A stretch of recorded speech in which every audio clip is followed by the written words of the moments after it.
Peace be upon you all. Welcome to English Storytime. Today going to be a bit scary with some sensitive events, so if you're under 18, it's best for you don't watch this. Before we start, thank you all for your support. Please don't forget to like and subscribe. It really helps me out. Now, let's begin. I'm going to tell this story from the perspective of the person it happened to. My name is Mohammed. One day, I found a job in a building located in a wholesale market. The owner of the building had built it, but then left it abandoned for about 7 years. After those 7 years, he returned and started renovating the ground floor and the basement. He was doing this to use the building as a warehouse for his business, as he owned a shop and wanted to store his goods there. As I mentioned, the building was located in the middle of wholesale shops. After some time, his goods and warehouse were robbed, some devices and other things were stolen. That's when the building owner announced a job for a security guard for the building and the warehouse. As soon as I saw the ad, I applied for the job and I started working for the owner as the building's security guard. I was assigned the night shift and was also given a room on the top floor of the building, which was basically a rooftop apartment. I couldn't believe my luck. I got a job and a place to stay. This was especially good because I was recently engaged and needed money and a job.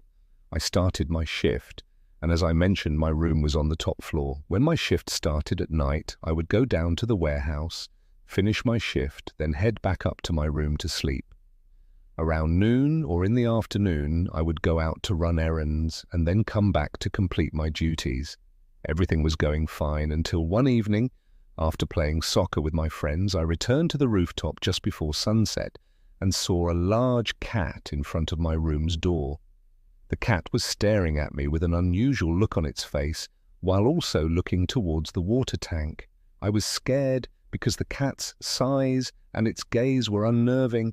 I stood there for about 10 minutes, unsure of what to do. I told myself, I'm the building's security guard, and if I'm scared, who's going to protect the building? So I gathered my courage and went back up. The cat was still there, looking at me and at the water tank. My curiosity got the better of me, so I went to check out the tank. Inside, I found several kittens, about 5 or 7, some alive, some dead. I used a stick to take them out and placed them in front of the big cat. I felt proud, as if I had accomplished something good. After that, I went back into my room, took a shower, and recited some Quran before sleeping. For about a month, nothing out of the ordinary happened, and then one day I saw the same big cat, but this time it had only one kitten with it. I was surprised, wondering where the other kittens had gone. Could they all have died? I couldn't stop thinking about it, so I went back to the water tank to check, but there were no kittens. Only the small one was left. I started feeding it milk and playing with it. It became my little companion, and I took care of it to make sure it didn't get sick or lost. A few months passed, and one day I came back to my room to find that the kitten was gone. I always kept my door locked when I wasn't in the room, so I couldn't understand how it had disappeared. I looked everywhere for it, but there was no sign of the kitten. I started thinking about how the mother cat had disappeared after bringing the kitten to me, and now the kitten was gone too. It was all very strange. At night, I always recited Quran before my shift. One night, while I was reading and the door was open, I suddenly saw the mother cat standing outside, staring at me with a look of anger. Slowly, she started approaching me, looking more and more furious. I was terrified, so I stopped reading and stared back at her. The moment I stopped, she backed away. But when I started reciting again, she came closer. I was really scared, so I stopped and locked the door. I tried to continue reading, but fear had taken over. That night, something even stranger happened. As I was walking down the stairs, I saw a large, black shadow pass by. My body shivered and I shouted, "Is anyone there? Is there a thief?" But deep down I was wondering if it was the cat or something else. The shadow looked more like a human figure. That night, I didn't finish my shift. I went back to my room, locked the door, and stayed up reading Quran until I fell asleep. The next morning I woke up around 7 or 8 a.m. and went out to run some errands. My room overlooked the street so I could see the entire road from the window. As I was walking back to the building, I noticed that the lights in my room were on and the black cat was inside walking around. This scared me even more because I knew I had locked the door before leaving. How could the cat have gotten in? It looked huge, much bigger than a normal cat. I started thinking it might be a wild cat, but I was too scared to go up and check. So I stayed downstairs near the building's entrance for the rest of the day. The building didn't have proper windows, and all the doors on the upper floors were missing, so you could always hear the wind howling, which often sounded like people talking or laughing. I started hearing these strange sounds during my night shifts, and I told the building owner about it. He reassured me, saying it was probably just the wind coming through the open windows and that there was nothing to worry about. But the sounds kept getting louder and more unsettling. One night during my shift, I heard someone walking around upstairs, followed by the sound of a child running and laughing. I was terrified and decided not to go up to investigate. After my shift, I went to a friend's house and stayed there for the night because I was too scared to sleep in the building. But the next day, when I went back to work, things got even stranger. On my way to my room, I saw an old man coming down the stairs. He was holding a cane, and I had no idea how he got into the building since the door was locked. I tried to talk to him, but he just walked past me without saying a word. It was like he didn't even see me. As he walked away, I felt a strange heat passing by me. I ran downstairs to see if he had left the building, but there was no sign of him. That's when I knew for sure something wasn't right with the building.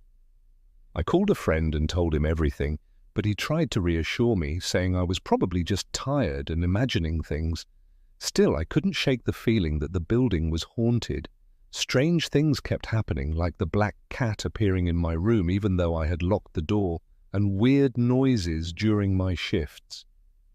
The final straw came when I started experiencing sleep paralysis. One night, I woke up feeling like something was holding me down, strangling me. I couldn't move or breathe, and it felt like someone was trying to kill me. I started reciting Ayat al-Kursi in my mind, and eventually the grip on me loosened. But the fear stayed with me. After that night, I kept having nightmares, horrible dreams of a giant snake wrapping around me, or the black cat pressing down on my chest. One day morning, I decided to visit a local sheikh and tell him what had been happening. I explained everything: the cat, the strange noises, the whispers, the feeling of being watched. He listened carefully and then told me that I might be dealing with something supernatural. He gave me some verses from the Quran to recite and advised me to stay strong in my faith. Feeling slightly better, I returned to the building that evening. I started my shift by reciting the verses the sheikh had given me, and for the first few hours, everything was calm. But then, just after midnight, I saw something that sent chills down my spine. I was sitting near the entrance when I saw a shadow move across the hallway. It was quick, like someone had darted past. I jumped up and shone my flashlight down the hall, but no one was there. My heart was racing. I knew I had seen something. Determined not to let my fear control me, I continued my shift. But then, around 3 a.m., the real horror began. I heard a loud banging sound coming from the rooftop. It was as if someone was pounding on the walls. I grabbed my flashlight and ran upstairs, thinking maybe it was the wind or some animal. But when I reached the rooftop, I froze. Standing near the water tank was the black cat. Its eyes were glowing, and it was staring at me with an intensity I had never seen before. But that wasn't the worst part. Standing beside the cat was a figure. A dark, shadowy figure that looked like a person, but there was no face, no features, just darkness. It stood there, motionless, as if it was waiting for something. I was paralyzed with fear. I wanted to run, but my legs wouldn't move. The figure started moving toward me, slowly at first, and then it picked up speed. I snapped out of my paralysis and bolted downstairs as fast as I could. I didn't stop running until I was outside the building. That was the last night I spent in that building. I couldn't go back. The next day, I told the owner I was quitting. I didn't explain why, I just said I couldn't continue working there. He didn't ask any questions and paid me what I was owed. After I left, I heard rumors that other guards who worked there after me experienced similar things: footsteps in the night, whispers, shadows moving in the halls. Some even said they saw the black cat and the shadowy figure. The building was eventually abandoned again, and to this day, no one dares to spend the night there. And with that, our story comes to an end. Don't forget to like, share, and subscribe to my YouTube channel. Thank you. Bye-bye.